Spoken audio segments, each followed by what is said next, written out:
Welcome back into my channel mental maths.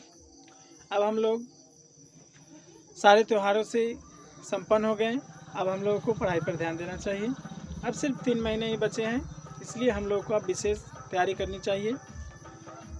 तो चलते हैं हम पहला चैप्टर वास्तविक संख्या। अपना अपना MBD गाइड साथ रखें, क्योंकि हम इतना क्वेश्चन इस पर लिखेंगे नहीं, शॉर्ट में हम पढ़ाएंगे, सिर्फ सॉल्यूशन देंगे।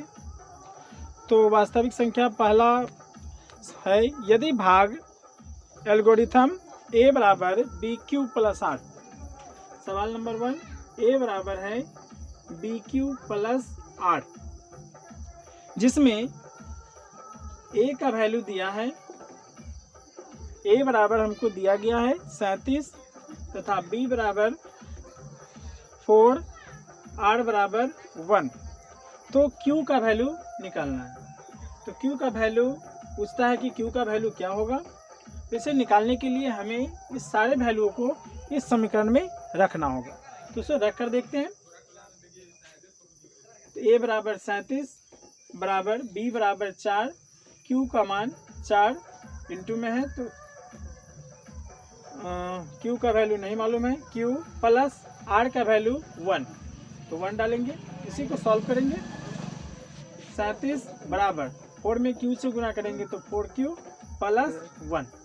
इसको समीकरण को एक इधर प्लस में है तो इसको भेजेंगे इधर, तो माइनस में आएगा, हो जाएगा 37 यानी 37 माइनस 1 बराबर 4q। इसीलिए 4q बराबर हो जाएगा 36। इसीलिए q बराबर निकालेंगे 36, 4 इधर है, गुना में नीचे जाएगा बटा में जाने के बाद 4 से कट जाएगा, 4 1 4, 4 9 36। इसीलिए q बराबर हो जाएगा 9, और यही हमारा आंसर है। a में q का आंसर है 9, इसीलिए a का मान सही।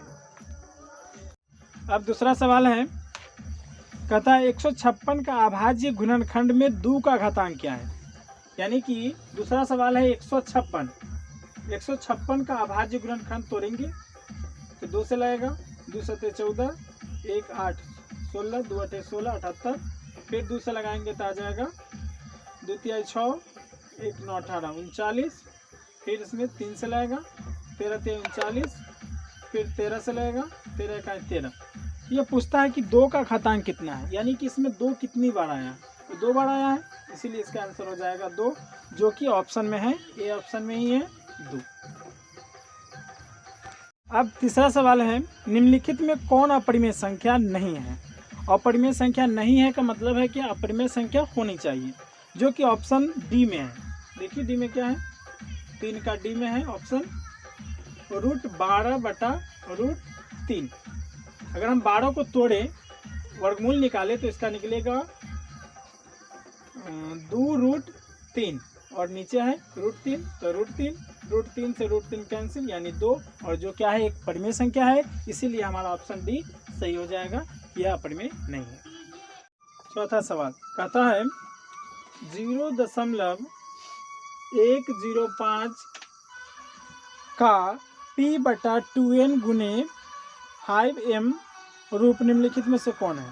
तो इसका ऑप्शन बी है, क्योंकि बी को देखिए, बी में दिया हुआ 21/2 का पावर 3 गुने 5 का पावर 2, यानी कि 21 ऊपर है, नीचे 2 का पावर 3, 8 गुने 5 का पावर 2 करेंगे तो 25 25 8 200, 21/200, 200 से 21 में भाग करेंगे तो आ जाएगा 0.105, इसीलिए बी इसका ऑप्शन सही। पांचवा सवाल कहता है निम्नलिखित में कौन परिमेय संख्या है। तो परिमेय संख्या है, तो इसका भी ऑप्शन बी है, पांचवा का बी ऑप्शन है। क्यों? क्योंकि 10 प्लस √100, जिसको अगर सॉल्व किया जाए तो 10 प्लस 100 का रूट अगर निकालेंगे तो आएगा 10, और 10 10 जोड़ेंगे तो यह 20, और यह एक परिमेय संख्या है, इसीलिए इसका ऑप्शन हो जाएगा बी। छठा सवाल कहता है निम्नलिखित में से किसका दशमलव प्रसार शांत है। तो दशमलव प्रसार शांत ऑप्शन ए का है। क्यों?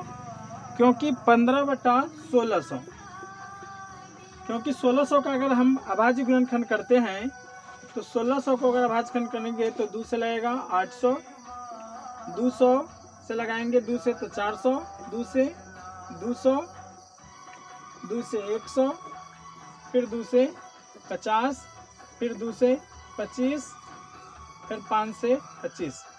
यानी इसका गुणनखंड में हम अगर देखें तो सिर्फ 2 है और 5 है, 2 और 5 का यह है। और हम सब जानते हैं कि शांत संख्या वही संख्या होता है जिसका हर यानी नीचे वाला 1600 में सिर्फ 2 और 5 का ही गुणनखंड हो तो वह शांत कहलाता है।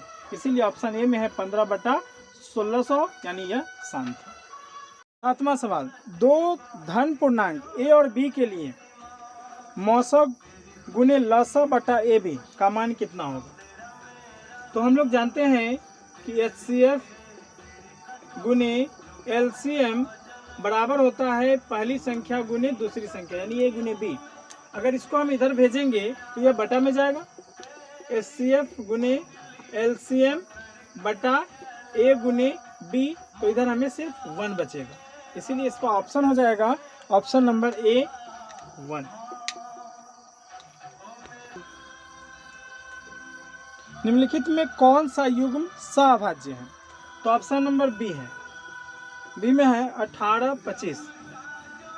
तो सअभाज्य संख्या पहले होता कौन है? तो सअभाज्य संख्या वैसी संख्या होता है जिस 2 अंकों का सिर्फ एक ही गुणनखंड हो, यानी सिर्फ में एक ही से भाग लगता हो। तो 18 का अगर गुणनखंड देखा जाए तो 18 में हम भाग लगा सकते हैं 1 से, 2 से, 3 से, 6 से, 18 से। और 25 में हम भाग लगा सकते हैं 1 से, 5 से और 25 से। तो हमें सिर्फ इसमें एक ही ऐसा संख्या है जो दोनों में डिवाइड कर सकता है, इसीलिए यह दोनों जो ग्रुप है युग्म जो है यही इसका ऑप्शन होगा सअभाज्य संख्या। 9वां सवाल, कहता है निम्नलिखित में से कौन यौगिक संख्या है? तो यौगिक संख्या वह संख्या होती है, यानी यौगिक संख्या जो है भाज्य संख्या को ही कहा जाता है। भाज्य संख्या वह संख्या होती है जिसमें 2 से अधिक गुणनखंड हो। जैसे ऑप्शन में दिया है 11, 21, 31, 41। तो 11 है तो 11 में 1 और 11 से ही भाग लगेगा। 21 में 1, 3 और 7। 21 में अगर भाग करेंगे तो 1 से कटेगा इसका गुणनखंड, 3 से और 7 से, इसलिए यह भाज्य संख्या है। ऑप्शन नंबर बी जो है 21 यही 9वां का आंसर। क्वेश्चन नंबर 10, कहता है निम्नलिखित में से कौन अभाज्य संख्या है? तो अभाज्य संख्या वैसी संख्या जिसमें सिर्फ 2 ही गुणनखंड हो, एक और स्वयं वह संख्या।